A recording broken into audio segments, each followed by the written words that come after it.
Pardon, vous êtes toujours là? Oui, oui. Très bien, très bien.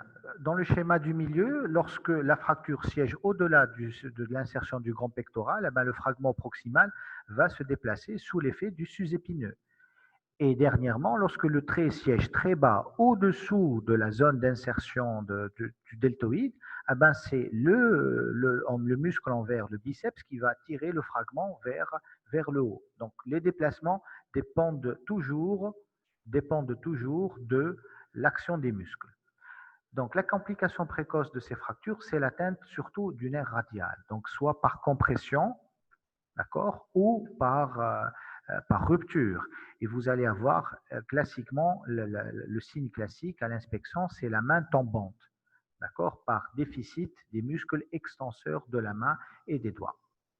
Donc, cette lésion nerveuse peut être une neurapraxie, donc un arrêt momentané de la conduction au niveau des axones.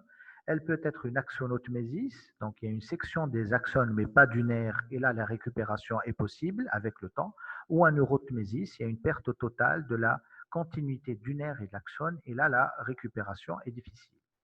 Donc, cliniquement, le diagnostic est suspecté à l'inspection par cette attitude classique du traumatisé du membre supérieur.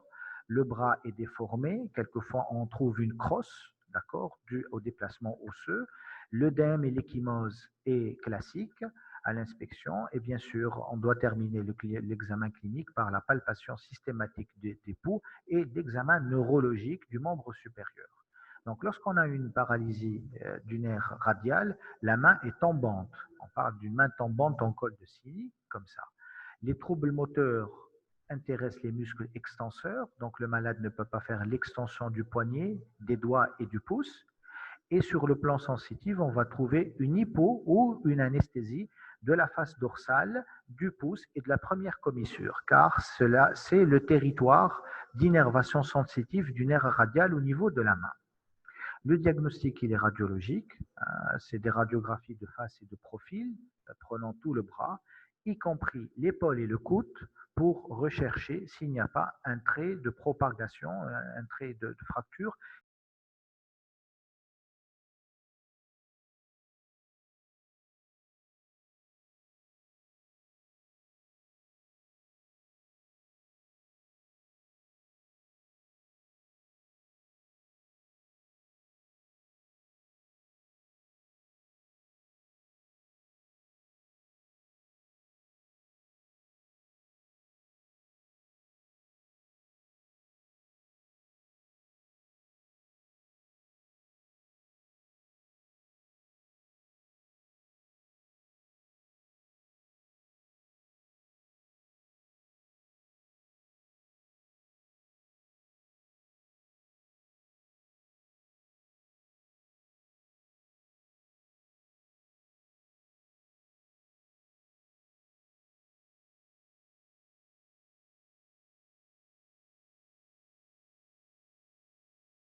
Professeur, nous n'avons pas de son.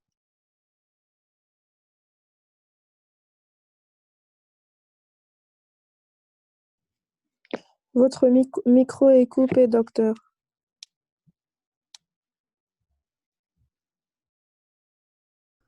Et comme ça, c'est bon?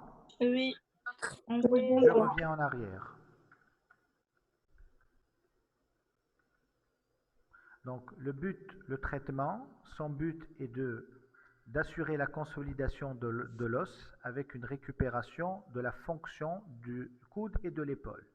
Il peut faire appel à un traitement orthopédique par un plâtre du jarrier, un du jarrier plâtré. Donc, il immobilise le coude et l'épaule, le bras en rotation interne. La durée de l'immobilisation variera de 6 à 8 semaines. Ce sont les délais habituels de consolidation d'une kyphésis humérale. On peut utiliser un plâtre thoracobrachial. Lui aussi, il va maintenir l'épaule et le coude, mais l'épaule sera en position neutre. Les délais seront les mêmes. Un autre modèle de traitement orthopédique, c'est le plâtre pendant. Alors, c'est un plâtre particulier. Il est brachio-antébranchiopalmaire. Il est un petit peu alourdi au niveau du coude. Sa limite supérieure est le siège de la fracture. Il va agir par son poids, donc assurer la réduction et le maintien. Il est assez astreignant et il nécessite la participation, une véritable adhésion du patient pour réussir le traitement. Car la nuit, il faudra qu'un poids soit attaché au plâtre et avec un poids. Donc un poids doit être attaché pour maintenir cette traction. Donc ce n'est pas un traitement qui est facile à faire.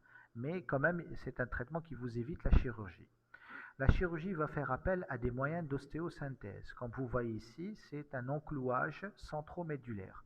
Donc le clou va être dans la radio du milieu introduite par le trochitère, et il va fixer les deux fragments, ou introduite par la fossette olecrânienne, et on parle d'un enclouage rétrograde. Cet enclouage peut être un enclouage simple d'alignement, ou un enclouage avec des vis qui vont maintenir le clou et empêcher la rotation des deux fragments.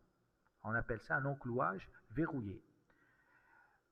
On peut utiliser aussi des broches, d'accord, des broches qui sont introduites par l'épicondyle et l'épitroclé et qui sont montées jusqu'à l'extrémité supérieure, maintenant les deux fragments bien réduits et en contact jusqu'à la consolidation. Autre traitement, c'est la plaque vissée. Donc la plaque vissée permet une réduction anatomique de la fracture, permet l'exploration de la fracture parce qu'on doit faire une voie d'abord et on doit l'abord il est direct de la fracture, mais elle a des inconvénients. Donc l'inconvénient c'est que il y a une voie d'abord, donc il y a un risque infectieux plus important, on risque de toucher le nerf radial, on va dépérioster l'os, donc on va lui diminuer un petit peu sa vascularisation. Mais la contention et le maintien par une plaque restent quelque chose de solide et qui permet une rééducation très précoce en toute sécurité. Le fixateur externe, il a sa place pour les fractures ouvertes, pour les fractures avec perte de substance osseuse, pour les fractures compliquées d'infection où il ne faudra pas mettre de matériel à l'intérieur, et aussi pour les traumatismes balistiques avec une fracture complexe et des lésions multitissulaires touchant les veines, plutôt les vaisseaux et les nerfs. Donc, il permet un maintien des fragments sans mettre de matériel à l'intérieur en contact de l'os.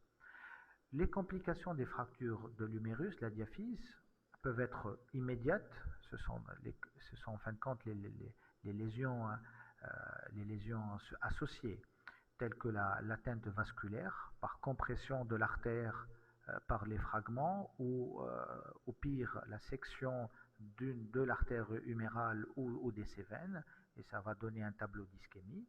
Exceptionnellement, on a l'ouverture cutanée, l'irréductibilité, c'est-à-dire une fracture qu'on ne peut pas réduire. Et pourquoi? Parce qu'il y a du muscle qui s'est interposé entre les deux fragments. Là, c'est l'indication d'une chirurgie afin de lever l'interposition. Et bien sûr, comme complication immédiate, et la plus fréquente et la plus redoutée, c'est la paralysie radiale primitive. Je dis primitive parce qu'on a des paralysies radiales secondaires. Elles peuvent donc, quand on dit secondaires, elles vont se voir au cours du traitement. Soit parce qu'on a fait une chirurgie et on a lésé le nerf, soit qu'on a fait un traitement orthopédique et lors de la consolidation, le cal osseux, donc il va englober le nerf, il va le serrer et ça va produire aussi une paralysie radiale, mais pas suite à la fracture. Elle va se voir quelques semaines après et ça sera secondaire au traitement. Donc comme complication secondaire aussi, on a les déplacements. Les déplacements secondaires, ce sont des déplacements des deux fragments de la fracture ou des fragments de la fracture pendant le traitement, souvent orthopédique. Et c'est pour ça que lorsque vous instaurez un traitement orthopédique, il faut un calendrier de contrôle radiologique et hebdomadaire chaque semaine afin de contrôler la bonne position des fragments. Les infections peuvent exister. Ce sont généralement des infections post-opératoires après une chirurgie où il y a eu une contamination de la plaie opératoire ou de l'os par un germe de l'environnement. Les complications tardives, c'est les complications, la première complication est la non-consolidation osseuse. Et la non-consolidation osseuse s'appelle la pseudarthrose. Et on parle de pseudarthrose pour un os lent, humérus, tibia, fémur, lorsqu'il n'y a pas de consolidation au-delà de 6 mois. Donc au-delà de 6 mois, on parlera de pseudarthrose. Et là, il faut intervenir chirurgicalement, il faut raviver l'os, il faut quelquefois greffer, il faut synthéser, mettre un matériel solide qui empêche toute mobilité afin d'espérer une consolidation. On a aussi les calvicieux. Les calvicieux, ce sont des consolidations non anatomiques, avec une angulation, avec une rotation. Ils ne sont pas très gênants au niveau de l'humérus, car l'humérus se trouve entre deux articulations très mobiles, l'épaule et le coude. Donc, les petits raccourcissements, les petites angulations sont bien tolérées. Les raideurs de l'épaule et du coude, ils se voient souvent après traitement orthopédique, mais aussi après traitement chirurgical. Et c'est pour ça